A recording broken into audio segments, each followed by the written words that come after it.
Namaste everybody, Lisa A. Romano here, the Breakthrough Life Coach, and today I want to talk about a topic that is very near and dear to my heart, and that is emotional triggers. And the reason I want to talk about it is because I think the more we understand, hello Alice, the more we understand our emotional triggers, the more emotional control we can have over our lives, and we can experience more flow and more abundance if we can figure out what is like kinking us and what is keeping us stuck. And so I've written out a little outline that I wanted to share with everybody. So let's identify what emotional triggers are, number one. So emotional triggers are related to anything that elicits a very strong response in us, the fight or flight response. So people, situations, words, phrases, tone, experiences. Even the way someone walks, their walk can trigger you. It could trigger you back to perhaps a time when you were bullied in school, and this person may walk like your bully. What are the emotions that we feel that are tied to triggers? So think about intense emotions, intense sadness, intense fear, intense panic, intense doom and gloom, intense rage, and intense anger, the need to fight and push back, or to run away. Or to dissociate, right? Like very oftentimes when we are triggered, we start dissociating. We are losing touch with what's happening in the now. This is what happens to us when we're triggered. So let's talk about some of the causes of triggers. So most of us would understand that trauma, right, can cause us later on in life to experience triggers. Any type of childhood trauma can set us up to have this default trigger in our minds as adults, and can literally wreak havoc on our lives and our bodies later on in life. So becoming more aware of what these triggers are and how they affect us today, physically and chemically and relationship-wise, at work, with our children, with our spouses, with our friends, can very much help improve the quality of our lives. It's important for us to realize that we're built for preservation. Our egos are designed to preserve a certain level of integrity.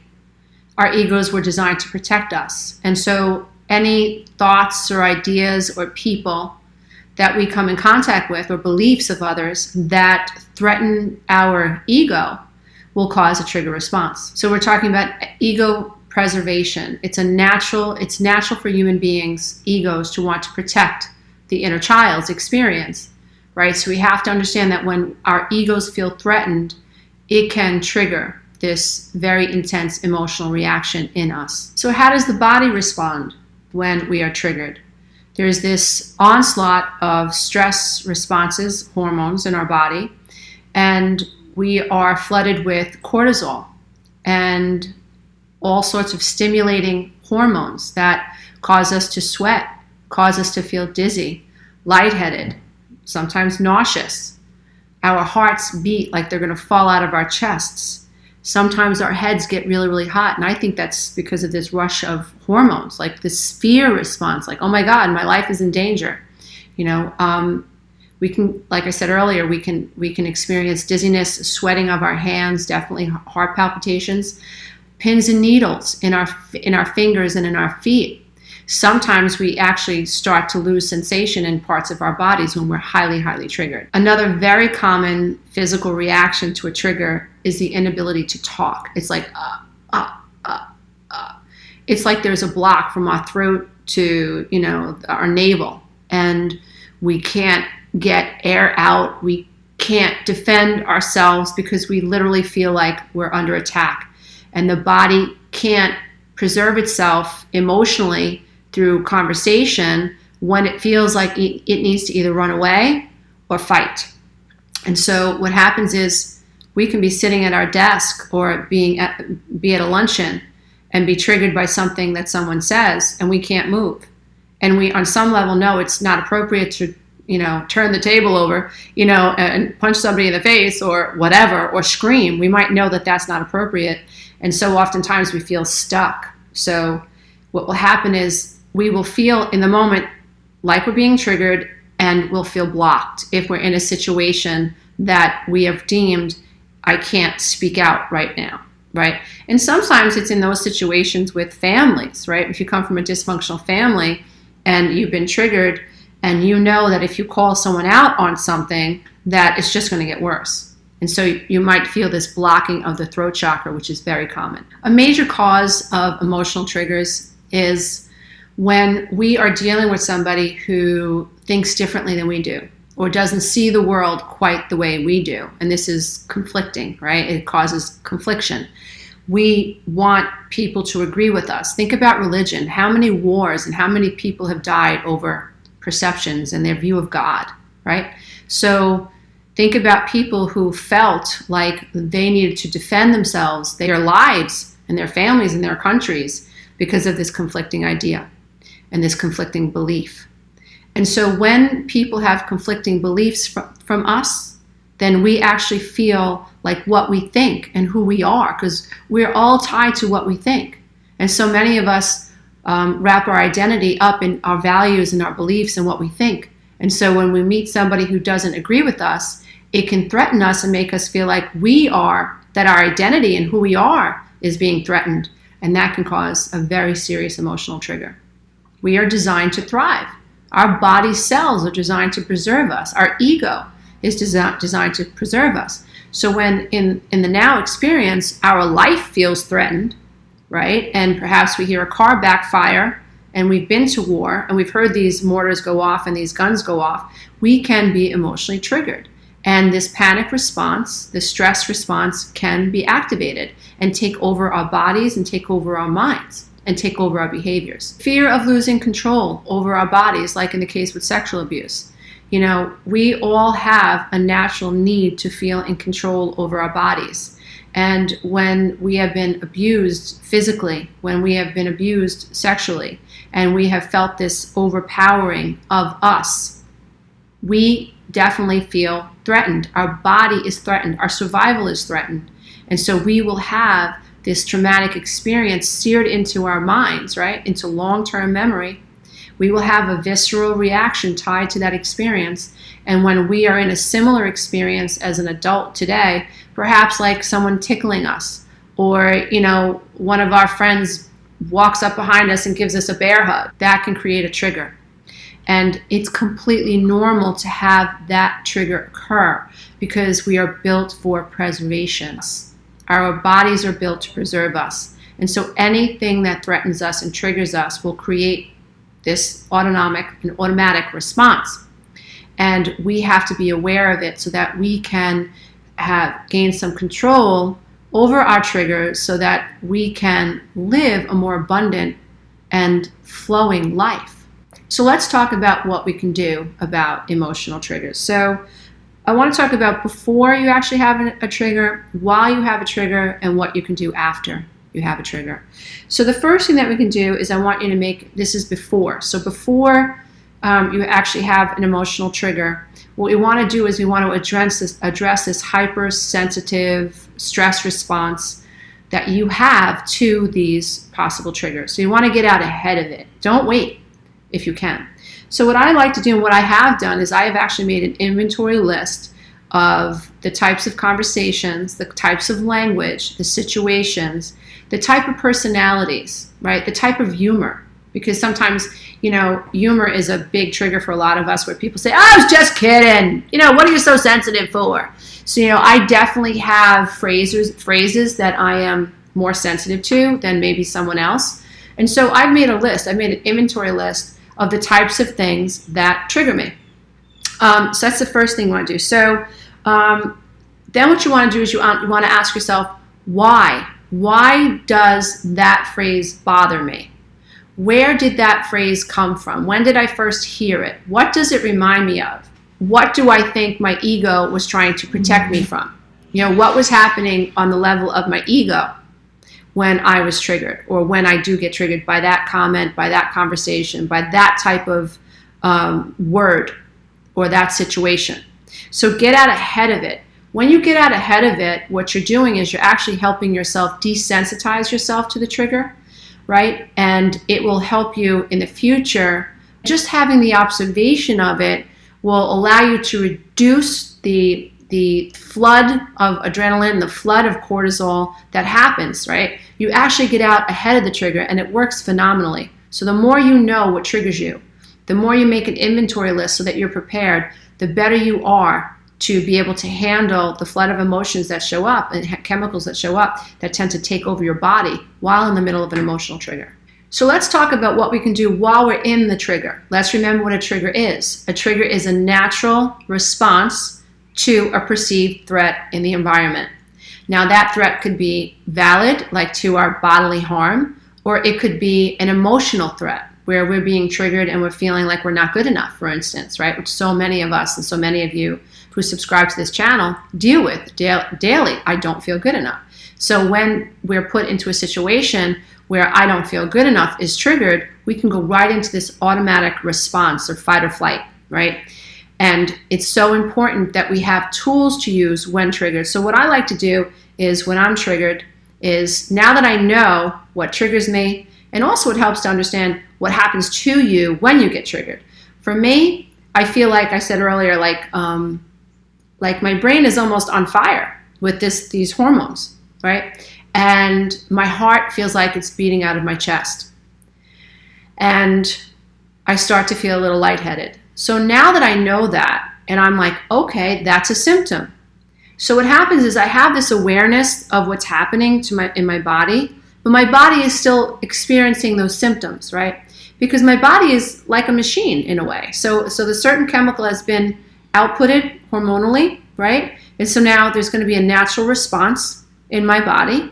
And if I can reduce this attack and I can calm myself down, then the hormones that created this palpitation, this foggy feeling, and cotton brain, as I like to call it, if I can talk to what's happening and I can relax it, then the input of the adrenaline and whatnot that's causing this severe reaction, my blood pressure, the whole bit, sweaty palms, if I can stay aware and I can understand that this is a symptom, then even though my body is going to be experiencing this reaction, if I pay attention, what will happen is my breathing will return to normal, my heart will start to slow down, and I will feel better in a short amount of time.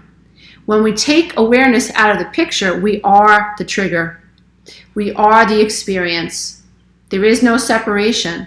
We are one with these emotions, and we have absolutely no control. So we are not in an abundant mindset. We are in the rabbit hole, and we are decelerating, like we are descending, right? Vibrationally, emotionally. And then we're opening up all these pockets of pain to past experiences. And before we know it, we are reacting like we did when we were in the prior experience that created the trigger in the first place. And we don't want that, because that's reactivity, and that's not living, and that's not abundance. That's not creative, right? Life, source, and love, and everything spiritual is creative. It's about a creative energy. It's about creating something new. And triggers keep us stuck in the past. And so overcoming our triggers and becoming aware of our triggers can help us tap into the creative power and live abundant lives. And so the first thing you want to do is orient yourself to time and space. Because when we're triggered, we're literally pulled back in time. And we are experiencing in the now, our body, what we experienced in the past. We don't want that. We want creative energy. We want flow. And so orient yourself to time and space. Where am I? I am in my home office. I am, it is Monday. It is 2 p.m. My daughter just went to work. I had, a green shake for breakfast. I'm okay. One of the things that I say to myself often is, I'm not a brain surgeon, and nobody's on the operating room table waiting for me to show up, and I'm not stuck in traffic. So really, everything's okay. In this moment, everything's okay, right? So that might help you. The next thing you want to do is you want to take a deep breath. You want to, from a higher state of awareness, take control over what's happening in your body. Only a calm mind can take a deep breath. When you are triggered, your respiration is on autopilot. Your body cannot tell the difference between a perceived threat and a real threat. It can't tell the difference. So if you feel like your foot is stuck on the train tracks, your body is going to respond as if it is, but yet you're sitting down, right? That is going to make you feel so uncomfortable, because you've got all this adrenaline flowing and your body wants to either fight, fight off an attacker or fight and run away from an attacker or a tiger or a train, or it wants to fight the attacker off. It wants to fight the bear, or it wants to fight the person who is threatening you. And so you have all this adrenaline and all these chemicals inside of your body, but you're just sitting still. So it doesn't even make sense on a neurological or biochemical level. Like what's happening is not natural. We're supposed to run or fight and then return to a normal state of homeostasis rather quickly. Human beings are not designed to sustain these heightened states of stress, and that's why we develop chronic illnesses, and that's why we suffer from depression, and that's why we get stuck in so many negative thought patterns and reactions and reactivity, because we're not designed to stay in heightened states of threat. We're not designed to live our lives feeling threatened all the time, right? And so that's why it's so important that we learn to talk ourselves down, take a deep breath, orient ourselves to time and space. And I also like to blow out forcefully. Like I literally, I just collapse my chest. I want to get whatever's blocking me out, So try that also. Get up and move your hands, rub your hands together, shake them out, move the joints in your body. Do not let energy to get stuck and get blocked. That's what's happened. That's what you do if you're in the middle of a trigger. So let's talk about after. So you've talked yourself down from this trigger. You've identified that it's a symptom, and you're doing a really good job talking to Amy, the amygdala. And you notice that you can gain control over your breathing, and you're like, wow, okay, I recognize that. Now, after the trigger, what you want to do is you want to make sure that you emotionally understand, and I wrote this down. Remind yourself that your body and your brain are designed to protect yourself. So anything that you perceive as a threat can cause a trigger. But what we have to understand is that even if I have this cognitive, mindful experience, like, wow, this was a trigger, I didn't feel good enough, and I lashed out at my sister because she made me feel not good enough. She didn't invite me to that party. She invited all my friends and deliberately didn't invite me. I feel not good enough.